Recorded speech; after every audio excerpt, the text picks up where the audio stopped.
Hey everybody, welcome back to another Daily Drop here on TarHeelIllustrated.com. I'm THI publisher Andrew Jones, and the topic today, it's August, it's fall camp.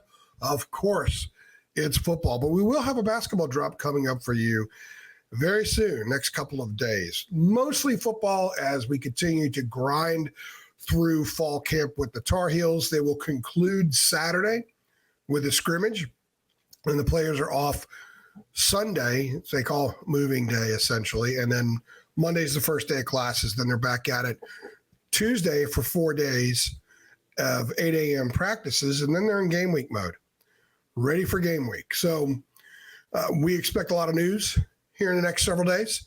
We'll be on top of it. We'll be over in Chapel Hill every opportunity the media has to speak with the players, coaches, and get whatever intel we can.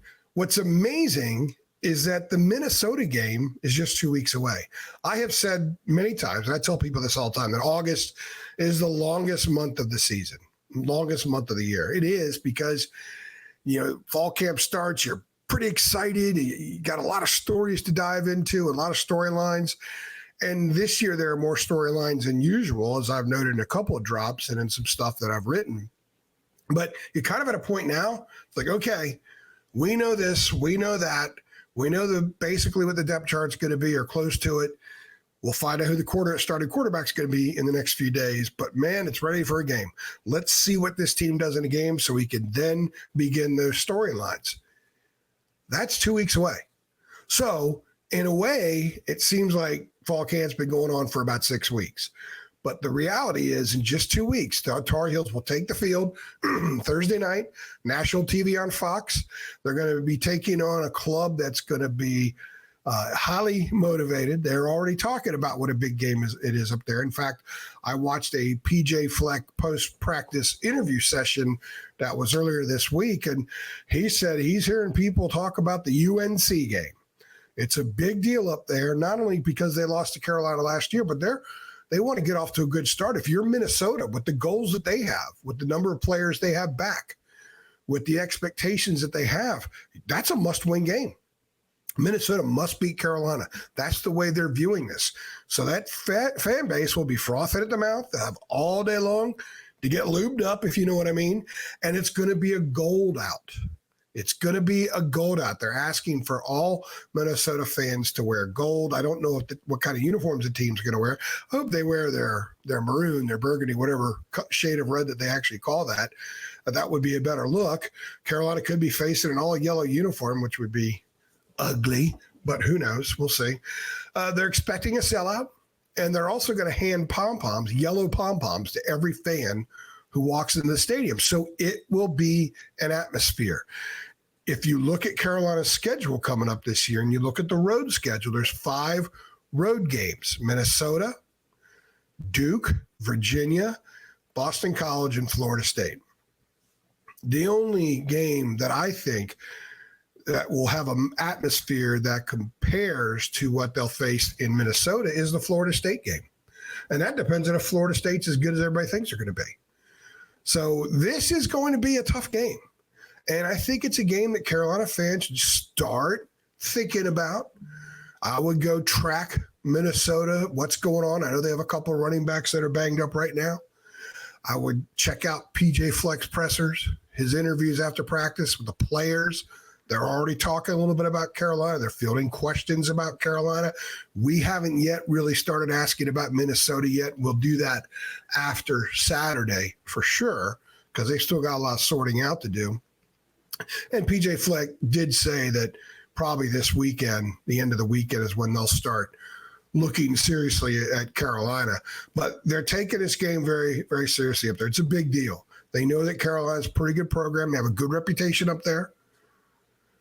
It's a club that they know that if they beat, and you look at the next couple of non-conference games they have a chance to put together a pretty decent season, which would be really hard to if they start out with a home loss to UNC.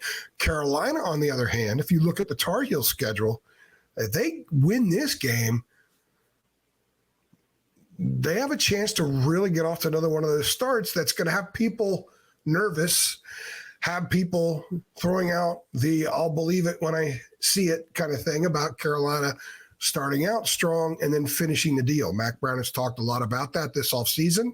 So the Tar Heels could be in a position where they're going to have to back up a really good start and this time not hit a swoon. Some people over there do not like the collapse terminology, so I'll call it a swoon. They had a swoon last year. They had a swoon the year before. But you got to win this one.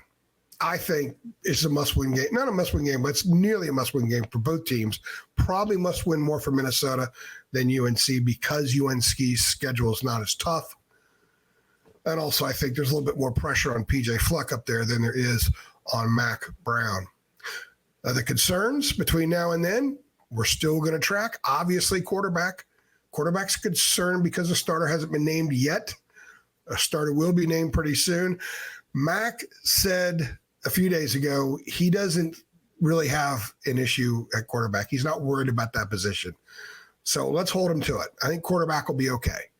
The one position group that I'm going to have to see it, and they keep telling us it's going to be a lot better. Jacob and I went at length about this in the football show this week, is the offensive line.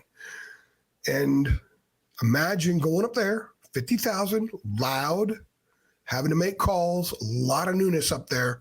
That's going to be a test. That's going to be a heck of a test for the offensive line. We'll learn a lot about them that night. So it's just 2 weeks away. I'm excited. I can't wait to get up there. I'm getting up there Tuesday of that week, and I'm ready to hop on the plane right now. I want to go up there. I want to see this team play. I want to see what they're all about. I want to watch Caleb Costa star. I want to see what kind of depth there is at linebacker and if they use the depth. I want to see how many snaps Travis Shaw gets. I want to know how much they rotate on the offensive line. Is Jakaya Leftwich going to get snaps at left tackle, right tackle, and left guard? Who's the starting left guard? Will it really be true freshman Aiden Banfield? Or is Malik McGowan going to win that job? How about the wide receiver rotation? How ready is Jordan Shipp? How ready is Alex Taylor? What's up with Kobe Paysour? We don't know. I think Kobe's still trying to work his way back. So there are a lot of questions. There are a lot of interesting things to look for. Whether you put 3 tight ends on the field at one time and have Bryce and Nesbitt essentially lining up as a wide receiver. That's possible too. We've seen some interesting looks in fall camp. We're going to obviously see some new and different looks offensively in the Minnesota game, and I'm excited about it. I want to mark it all down. I want to track all this stuff. I want to write about it. I want us to talk about it here at THI, and I want to know what you guys have to think about that. And the last thing I want to know is how excited you are that we are 2 weeks away, and for some of you, when you're watching or listening, this might be inside 2 weeks away from the Tar Heels opening up at Minnesota. Are you getting excited now? There's kind of a slow rollout this year because a lot of people are a little bit unsettled the way the last 2 seasons closed. I get it. But are you starting to generate excitement? Are you starting to generate a little bit of optimism?